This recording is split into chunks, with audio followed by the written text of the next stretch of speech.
Bom, o primeiro slide que eu queria trazer aqui para vocês é o slide que a gente fala da cronologia da safra 2022-23. E eu acho importante a gente resgatar um pouco também de como foi a safra de soja para falar da safra de milho. Querendo ou não, a gente vem falando ao longo dos últimos anos, né, da importância do sistema de produção soja e milho.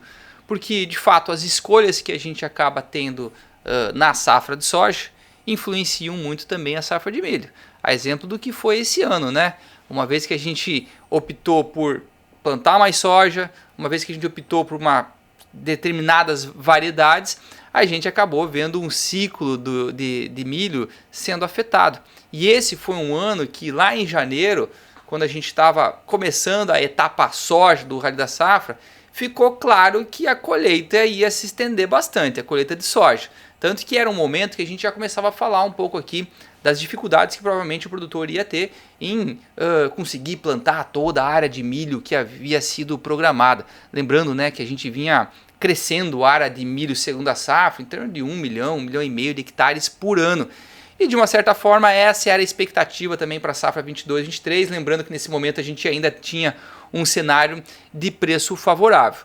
Na medida que a gente entrou em fevereiro, a gente conseguiu ver aqui que Mato Grosso e Goiás evoluíram muito bem no plantio da safra de milho, conseguiram a maior parte das lavouras dentro de um calendário que a gente chama de ideal, mas em março ficou claro que Paraná, Mato Grosso do Sul, Minas Gerais, São Paulo iam ter que avançar o mês de março, o mês de abril, para concluir o plantio da safra de milho. E daí ficou claro também que toda a área plantada que havia sido programada não ia acontecer. E a gente começou a fazer algumas revisões aqui nos nossos números, inclusive quando a gente começou o Rally da Safra etapa milho lá em maio, a gente já havia trazido para vocês aqui que uma das primeiras consequências de todo esse atraso no plantio, na colheita da soja e por consequência plantio do milho, traria consequências, e uma primeira delas era a redução de área. Não a redução de área em termos absolutos, mas em relação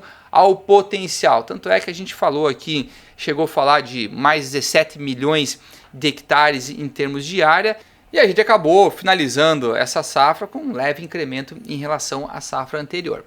Agora, a segunda consequência que a gente acabou mostrando para vocês também, no início da etapa milho, era a questão de risco. E a gente tinha, de fato, vários estados, Mato Grosso do Sul, Paraná, São Paulo, Minas Gerais, que estavam com as suas lavouras aí sobre um risco bastante elevado. Eu lembro muito bem, Valmir, de ter trazido 2 mapinhas aqui mostrando risco das lavouras implantado no ano passado e risco das lavouras implantadas nesse ano, e a gente falava lá, mais de 70% das lavouras do Mato Grosso do Sul estavam sob risco, mais de 60% das lavouras do Paraná sob risco, 80% de São Paulo, 75% de Minas Gerais. Então a gente começou essa safra com essas duas consequências: área plantada menor do que a estimativa inicial e um risco muito alto em termos de desempenho.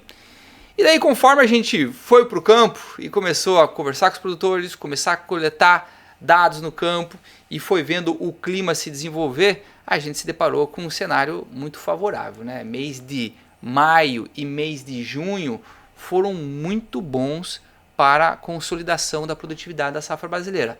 Maio para os estados do Mato Grosso e Goiás, junho para a gente olhando já para outros estados, né, que estavam mais sob risco. E a gente acaba aqui, julho, né, acabando o Rally da Safra, de fato, com uma revisão nos números finais, tanto de área quanto de produção, que a gente vai mostrar aqui para vocês, e com um resultado muito interessante, porque de fato acho que um dos principais fatores foi a questão climática.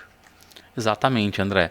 O clima ele foi bom na maioria das regiões, com raras exceções, que a gente vai ver adiante ali, algumas regiões que sofreram um pouco mais com a irregularidade das chuvas, mas o clima foi o principal fator dessa produção tão grande. E tem outros fatores, né, que a gente ao longo da apresentação também vai trazer aqui para vocês.